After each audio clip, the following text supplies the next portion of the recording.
প্রত্যাহার লাগলো, তাহলে মুসলমান জাতি জগতে তার উচিত জবাব নিয়ে করে দিবে।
আমাদের সামর্থ্য থেকে আমরা আমাদের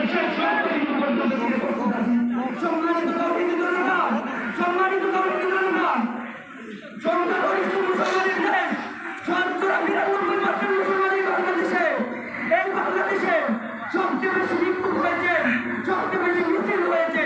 সম্মানিত জনতা, লক্ষ লাখ বলতে আমাদের এই দেশে হেফাজতে ইসলাম বিক্ষোভ মিছিল করার পর পরবর্তী দিন সেই নাস্তিকবাদী শয়তানেরা মশাল মিছিল দিয়েছে ক্যাম্পাসে, কলেজ ক্যাম্পাসে, বলেছে হেফাজতে ইসলাম মেড ইন পাকিস্তান, জামাতে ইসলাম মেড ইন পাকিস্তান।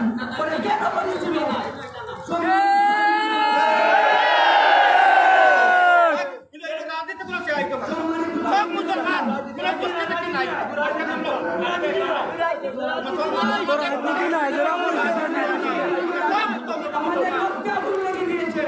আমাদের লোককে আগুন লাগিয়ে দিয়েছে এই নাস্তিকবাদীদেরকে।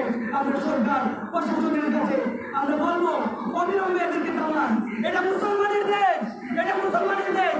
এখানে শতকরা ৯২% মুসলমান। এই দেশের মধ্যে এরকম কত বলে থাকতে পারবে না। ওদেরকে অবিলম্বে ইন্ডিয়া পাঠান, আমাদের দেশে থাকতে পারবে না ওরা, আমাদের দেশে থাকতে পারবে না। এইভাবে আমরা সত্যি আমি আজকে অবশ্যই গভীর মানুষ। আমি আজকে যে কথাটা আপনাদের শুনতে বলতে চাচ্ছি, আমরা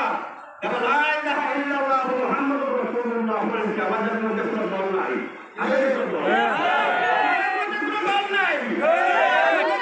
শক্তি প্রয়োগ করতে হবে। এই যে নাস্তিক যে আমাদের নবীর বিরুদ্ধে যে কটাক্ষ হচ্ছে, তার কোটি নাস্তিকের বিরুদ্ধে এক মুসলমান যথেষ্ট। তাই আমি অনুরোধ করবো, এখানে রাজনীতির কোনো বক্তব্য না দিয়ে, বস্তুভিত্তিক কোনো বক্তব্য না দিয়ে, আমরা সবাই মুসলমান, আমরা দৌলতের জনতা, আমরা লা ইলাহা ইল্লাল্লাহর বিশ্বাস করি। আলহামদুলিল্লাহ, সম্মানিত উপস্থিতি, এই মুহূর্তে আমাদের সামনে সংস্কৃত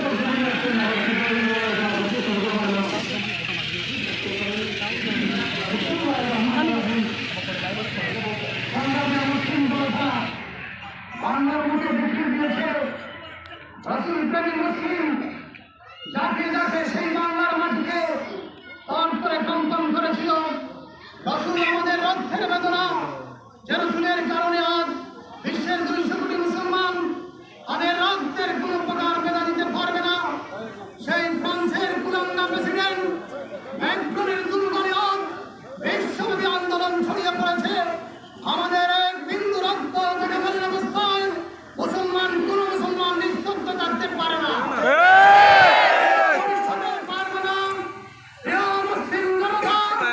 আজ নয়, কাল নয়, প্রতিদিন যদি আমাদের মুসলমান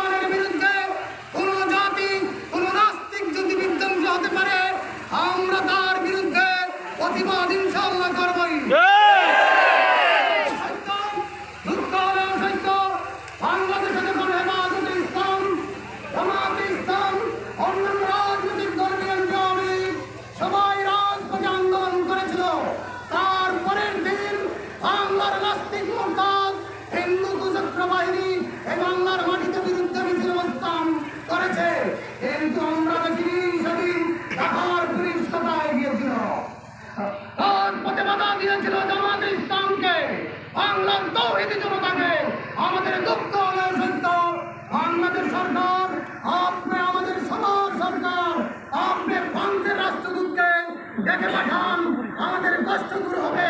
আমাদের রাষ্ট্রপক্ষ থেকে একটি প্রতিবাদ করা হয়েছে, কিন্তু দুঃখের বিষয় আজ পর্যন্ত আমাদের সরকারের পক্ষ